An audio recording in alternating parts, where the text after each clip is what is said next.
Nice to have you here again. We're all familiar with the question of Chazal, Esther min Torah minayin. How do we find and where do we find Esther in the Torah? That's mean where she's mentioned. And the answer is Shene'emar ve'anochi Esther astir, and I would hide and conceal myself from you. Also the Gemara in Masechet Yuma asks us, or say, Amar Rabbi Yassi said, Lema nimshela Esther leshachar. Why is Esther compared to the dawn?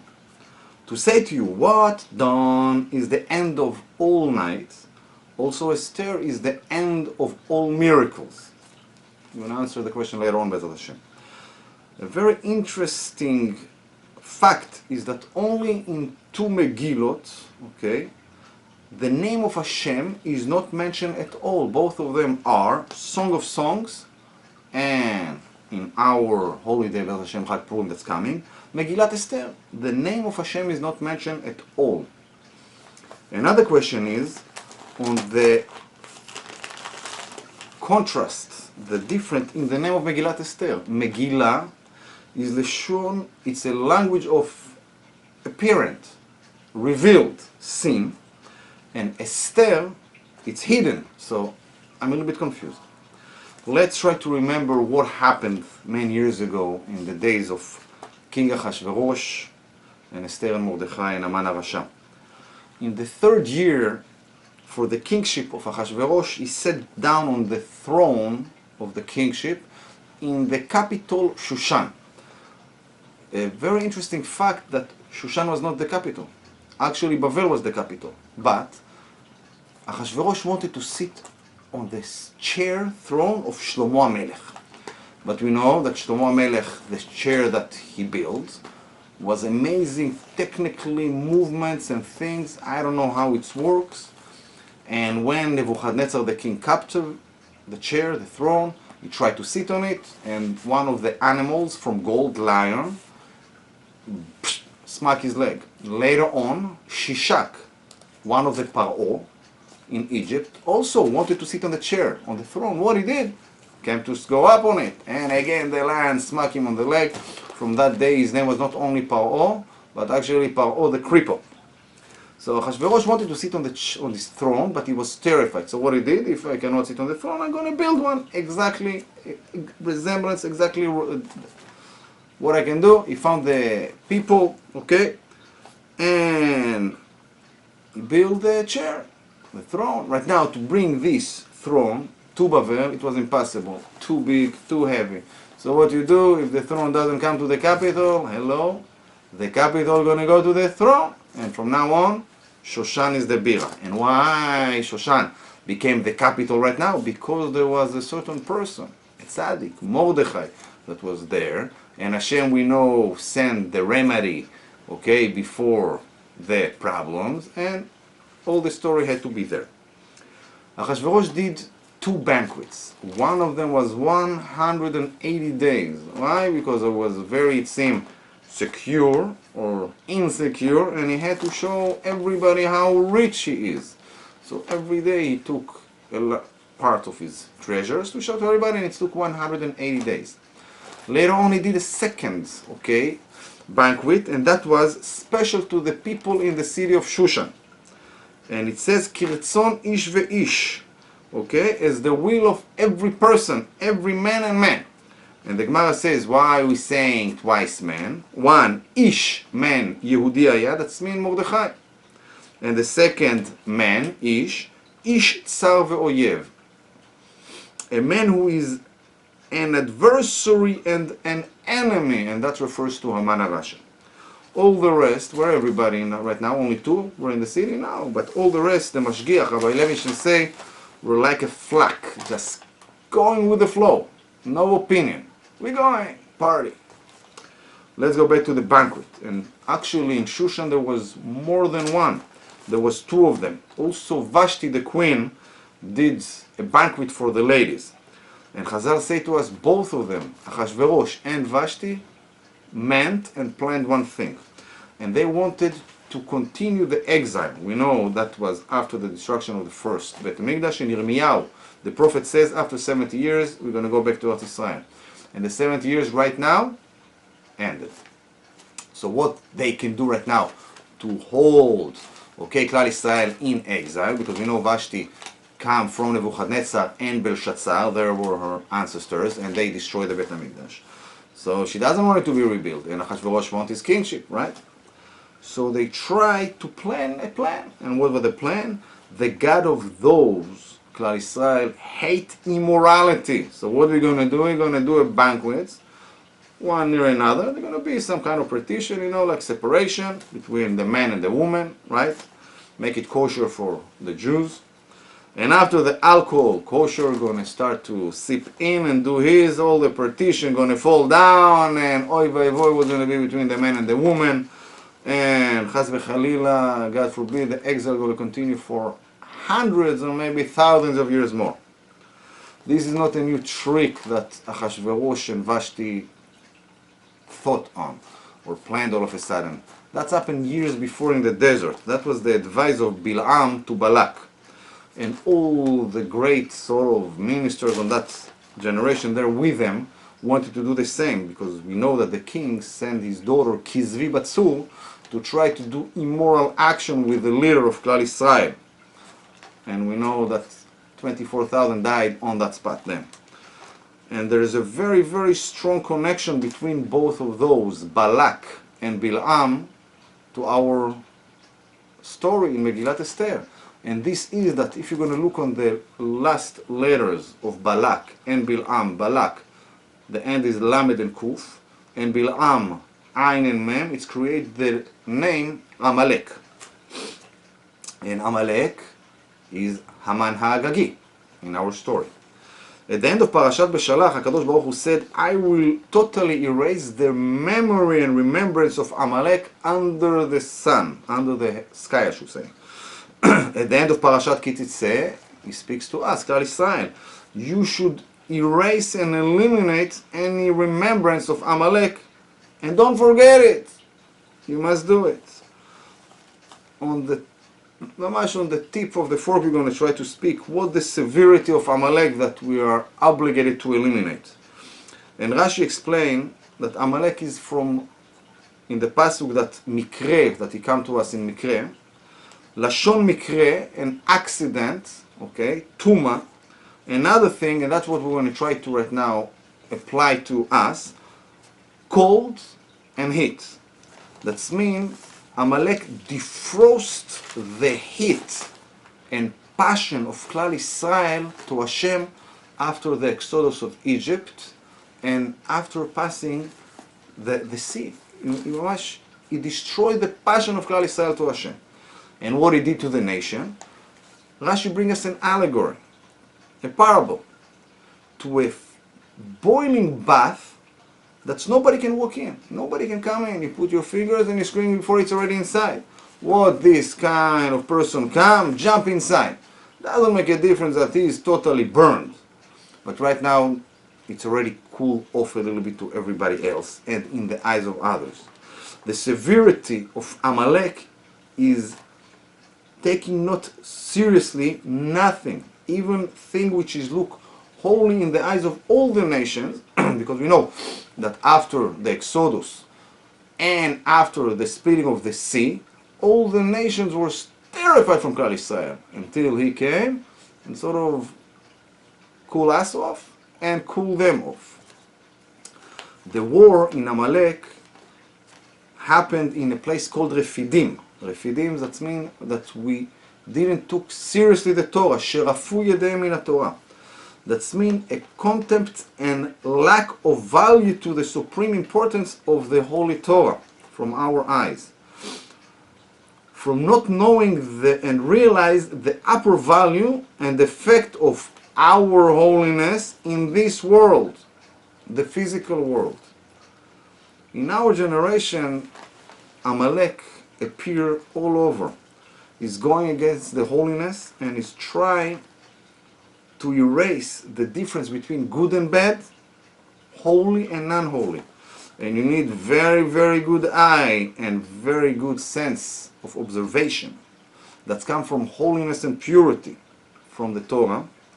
So we're not going to be affected from that, and at the end go against what is holy to us.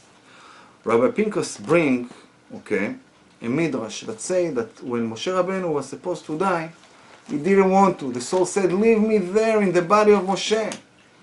It's better for me there than going to Shamayim. Why? Because there's extra and more holiness in this physical body, in this world.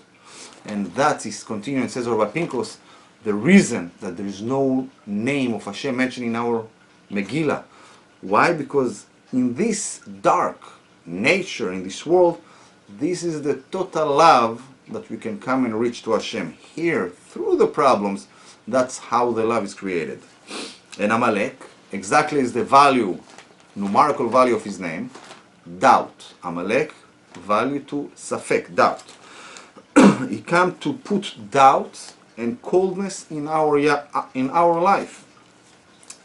In the Midrash, in Esther Rabbah, there is a letter that Amalek wrote to all the nation, and he mamash show that his knowledge is unbelievable in the history, even though he changed some facts, but unbelievable knowledge.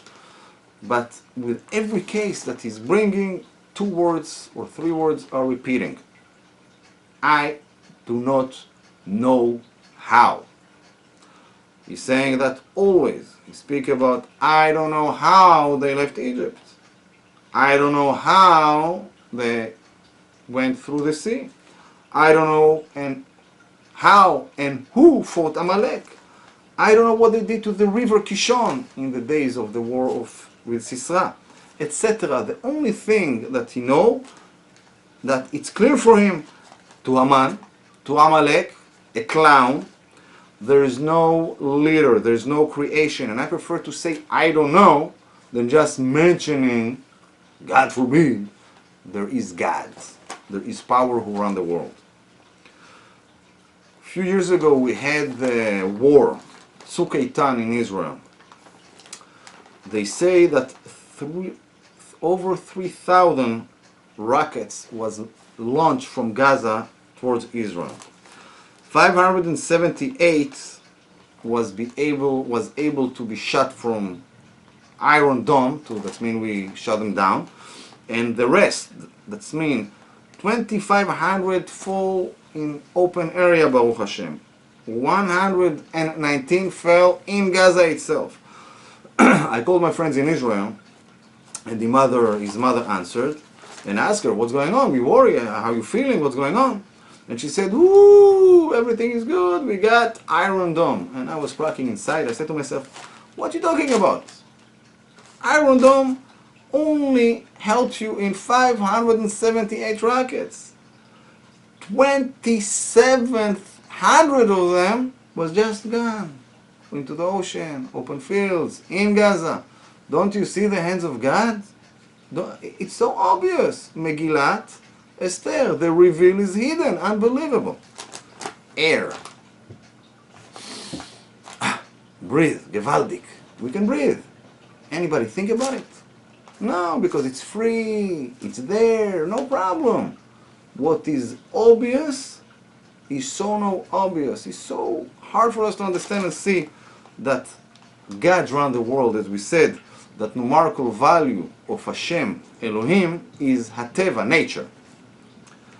Rabbi Nissim Karlitz says, and said once to Rabbi Shlomo Levinstein, that we live in a world of denial.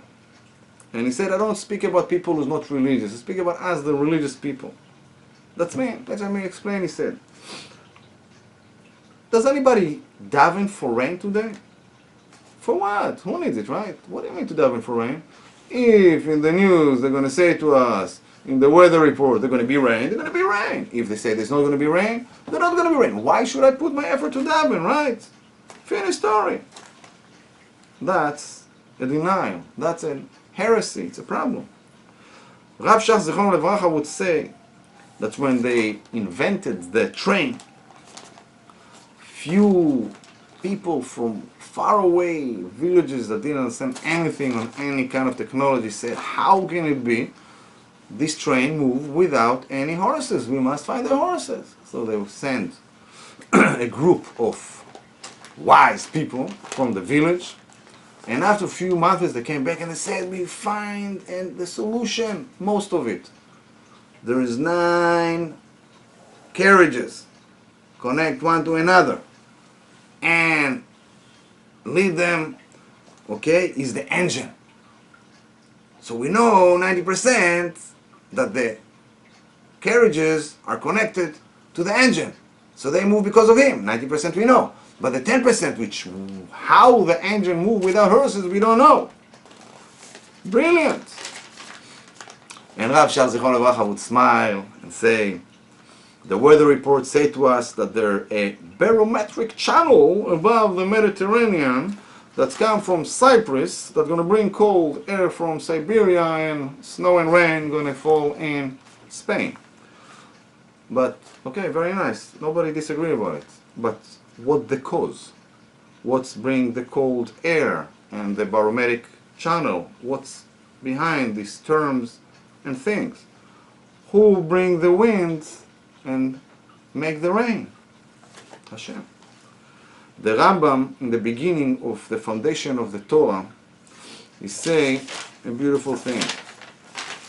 The foundation of all foundations and the pillar of wisdom is to know that there is a primary being who brought into being all existence. All the beings of the heavens and earth and what is between them came into existence only from the truth of his being. Okay. Let's go back to the Megillah. It was obvious to Mordechai we're not allowed to go to the banquet of the king Achashverosh. Doesn't make a difference how kosher level it is. And everybody else disagree. And they said, this is a cruel king. He just killed his wife and his advisors with his rage. What's going to happen if you're not going to come? He said it's going to be kosher. He's doing it for us. Special. How can we not go? What's going to be? And at the end, what happened? All of those who went, there was a decree. He didn't even twitch. Kill everybody, no problem at all. Why? Because they went and participate willingly and went after the last. But what happened to Mordechai at the end? If we're going to read in the Megillah, he at the end, the king liked him and make him to the head of his ministers. So we need to understand how many people going after this Yetzer Hara, after nonsense, and they know it's wrong, but they're going. So the Saba Minovardok tried to explain going blindly after Yetzer Hara. There was a poor person that was starving and he didn't have any solution. And a good friend came to him and said, listen, I got a solution. We're going to cover your eyes. I'm going to take you to the hospital. You're going to play blind and everything's going to be good. After a week, the friend came to visit his, so to say, blind person. And the blind person said, man, thank you. I got a bed, a hot shower, an AC, full pension, 3 meals a day. Beautiful. I cannot say thank you enough. The poor person was so happy. The friend said to him with a smile on his face, yeah, but you're sort of like in prison. You cannot go anywhere. What's going to be? You cannot go even to the ocean. So the blind person said, if I'm going to go, the fraud is going to be obvious. I'm doomed. I'm not going to be able to eat anymore. What's going to be? He said, don't worry. I'm a good friend. I'm going to take you. Give me your hand. And they went. They went to the ocean, or I don't know, he took him to Times Square or somewhere. And there's a lot of noise, and the guy said, hey, you hear the waves. Said, unbelievable, it's far away, you don't hear the ocean, but let's get ready. Take off your clothes, let's go to the ocean. And the, so to say, blind man take off the clothes, and all of a sudden he grabbed and taking away, and they taking off the mask, the caps. And this is example to Yetzer Hara. He come, he seduce us, he make us do an averot, and then he go up to heaven, and he go against us and kills us. He's the Satan, he's Yetzer Hara, he's the angel of death. When Moshe Rabbeinu asked Eliyahu after the decree, after we went to the Mishteh, the banquet, can we cancel it? So Moshe Rabbeinu asked Eliyahu, what did they use to seal the decree? Did they use teat, clay, or blood? And the Maharal explained, if it was with clay, that's mean the Jews went after physical lust and urges. If it was with blood, that's because of treachery and rebellious thoughts against Hashem. And he explained that if, chas v'chalila, a person fall into physical lust and natural sort of urges, but he misused them, there's still hope to change and do tshuva. But God forbid, a problem in the mind, the way a person thinks in his soul, this is an inner defect, and it's very, very hard to change. For sure, don't despair. You can do tshuva on anything in the world. Rabbi Pinko say that the problem in the Mishnah was that there was joint enjoyment with the wicked. All the people that were there. And this joint enjoyment in this kind of culture, which is not ours, it's a disconnect, automatically disconnect us from Hashem and to any holiness, chas v'chalila. And when we try to look like the Goyim, automatically we brought a decree upon us. Yehudi is come from the name of Yehuda. The name of Yehuda got the name of Hashem, the letters of Yud and K, Vav, K, right? And an extra letter Daled. And Daled is represent sort of Dalava Aniya, poor, that it doesn't have anything from it. And what does it mean? It's like a mirror. A mirror, when you look on it, it can have an exterior shape, but it doesn't have any image inside of it except what it's going to be reflect. This is the existence of a Jew in the right path and way of living in the Torah. The name of Hashem is visible and reflect from him. And we learn that Hashem tzilcha al yad yaminecha, Hashem is your God, is your shadow on your right.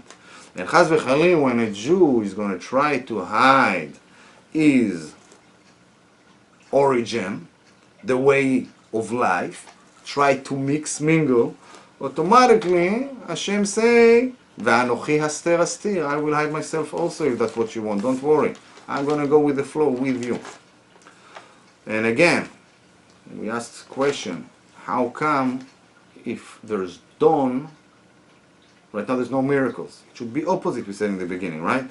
How come Esther is the end of all the miracle? It should be different. And Rabbi Ifshit Zichron Levracha explained that in the Zohar it says that in every generation, there's miracles, but they are not revealed and known.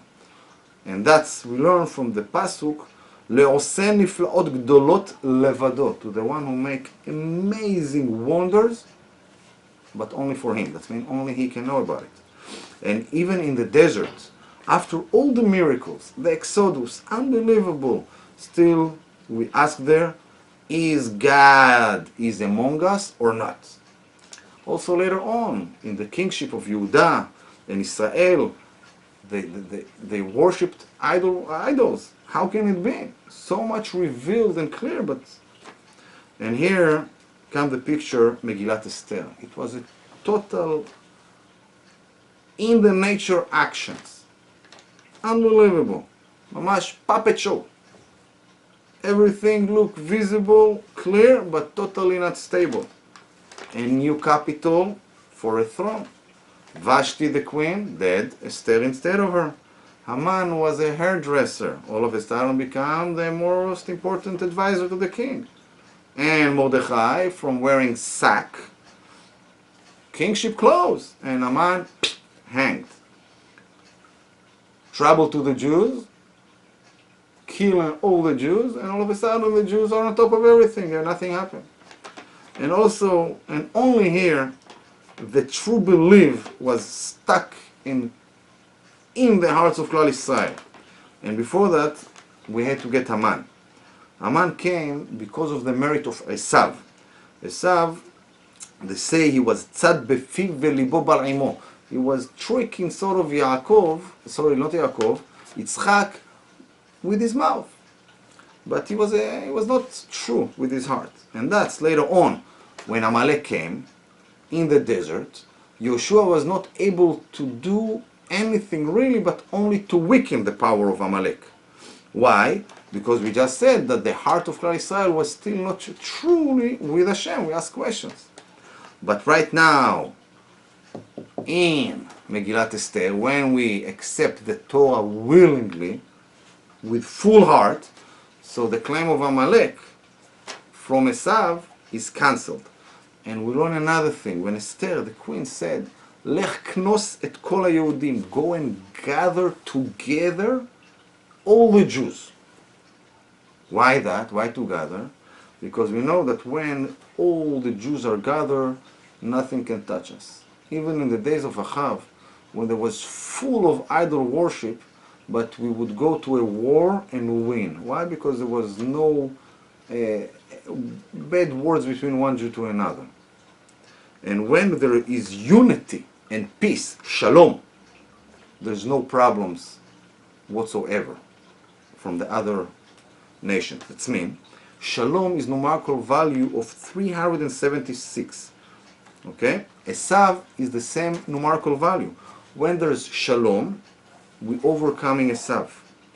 And then we on salvation Be'ezrat Hashem, and everything is beautiful.